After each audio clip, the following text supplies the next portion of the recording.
தோடுடைய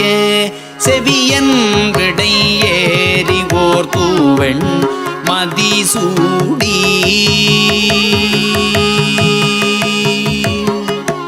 காடுடைய